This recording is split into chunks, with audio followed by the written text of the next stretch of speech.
हाँ सहरसा गया है। कौन कौन?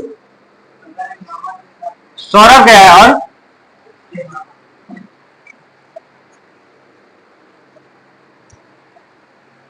अच्छा संगति है। हिमांशु तक कितना दिन से गया है? अच्छा लिखिए तो different force play the role of FC. अलग अलग फोर्स क्या करेगा? एफसी का रोल प्ले करेगा। इसी में पहला फोर्स लिखते हैं। पहला लिखना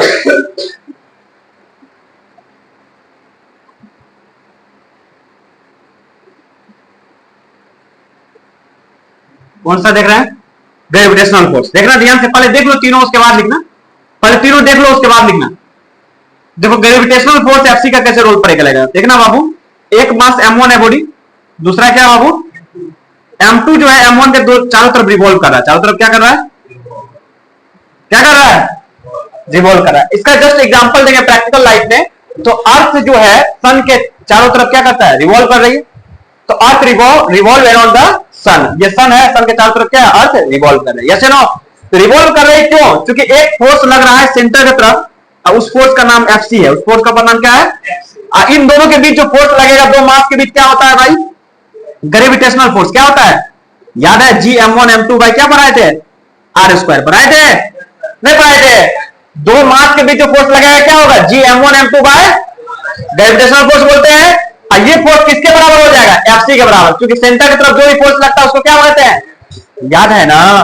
दो मासिव बॉडी के बीच बाबू एफजी लगता है, ग्रेविटेशनल फोर्स लगता है। इसका फॉर्मूला होता है जी m1 m2 बाय क्या होता है? R square.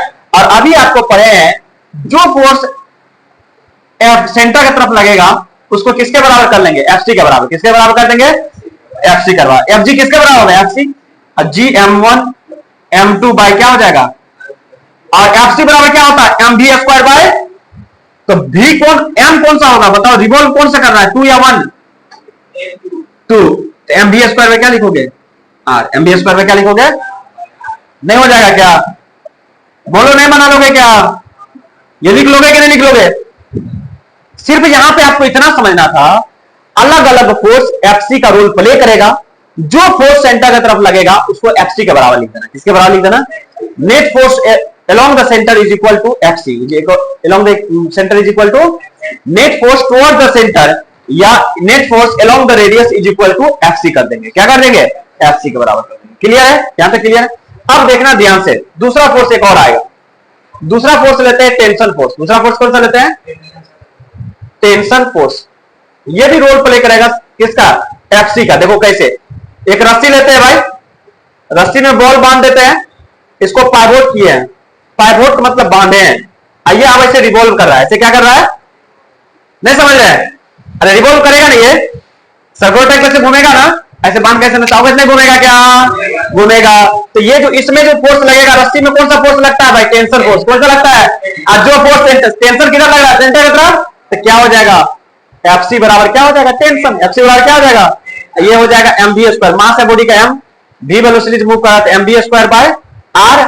ये किसके बराबर होगा? टी के बराबर। किसके बराबर हो जाएगा? तीसरा ले बाबू example, gravitational force. Sorry gravitational ले लिए, टेंशन ले लिए। अब इलेक्ट्रोस्टैटिक्स लेते हैं। क्या लेते हैं? जिसको इलेक्ट्रिक फोर्स बोलते हैं। क्या बोलते हैं? Electric force. देखना बाबू, अच्छा बताओ तो न्यूक्लियस में क्या होता है? प्रोटॉन होता है। न्यूक्लियस में क्या होता है? एटम के न्यूक्लियस में क्या होता है बाबू? अरे भूल गया सब चीज। एटम के अंदर क्या होता है? इलेक्ट्रॉन प्रोटॉन न्यूट्रॉन होता है। तो न्यूक्लियस के अंदर प्रोटॉन होता है और न्यूट्रॉन होता है, और बाहर क्या होता है? बाहर इलेक्ट्रॉन होता है। इलेक्ट्रॉन रिवॉल्व करते रहता है सेल में, और प्रोटॉन और न्यूट्रॉन क्या होता है? न्यूक्लियस के अंदर बंद रहता है। न्यूक्लियस के अंदर क्या होता है?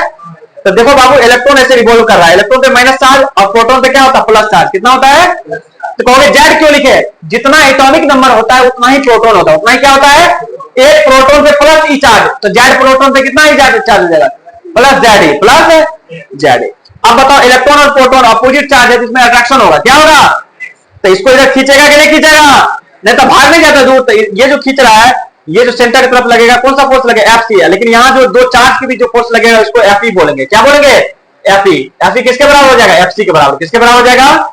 दो चार्ज के बीच जो फोर्स लगता है उसको क्या बोलते हैं? एफई। ये क्या होता है? के Q1 इंटू Q2, Q1 कितना है E, कितना है E, Q2 कितना है ZE, कौन है, कहोगे माइनस प्लस क्यों लिख रहे हैं, चार्ज को विदाउट साइन पुट करते हैं, कैसे पुट करते हैं, हमको मालूम है इलेक्ट्रॉन पे माइनस होगा, प्रोटॉन पे प्लस होगा, लेकिन जब दोनों चार्ज लिखेंगे तो प्लस या माइनस नहीं लिखेंगे। तो प्रोटॉन पे कितना चार्ज है बाबू, बोलो तो यहाँ पे Q1 का बात करें तो ZE है, और Q2 का बात करें तो क्या है E है, क्या है बाबू, के Q1 Q2 बाय क्या होता है R स्क्वायर, ये किसके बराबर होगा, mv square by mv square by mv square by, clear है, क्लियर है ना, जल्दी छाप लीजिए जल्दी।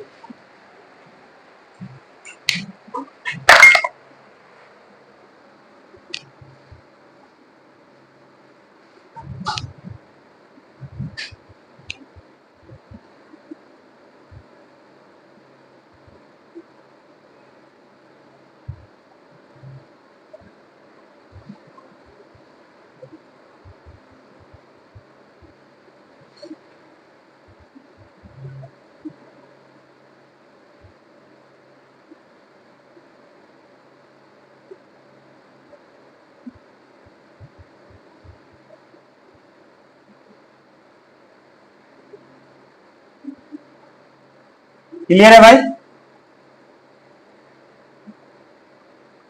क्या हम समझा पाए क्या, ये अलग अलग फोर्स जो है सेंटीपीटल का रोल प्ले करेगा, समझा पाए भाई, बोले ना, देखो ना जहां क्या जो सेंटर की तरफ फोर्स लगेगा ना भाई, या दो मास के बीच ग्रेविटेशनल फोर्स लगेगा, इसको किसके बराबर कर देंगे एफसी, रस्सी में लगेगा टेंशन तो उसको किसके बराबर एफसी, और दो चार्ज के बीच लगेगा इलेक्ट्रिक फोर्स उसको भी क्या करेंगे एफसी के बराबर, समझ में आ गया क्या, क्लियर है कि नहीं, समझा पाए है, क्लियर है।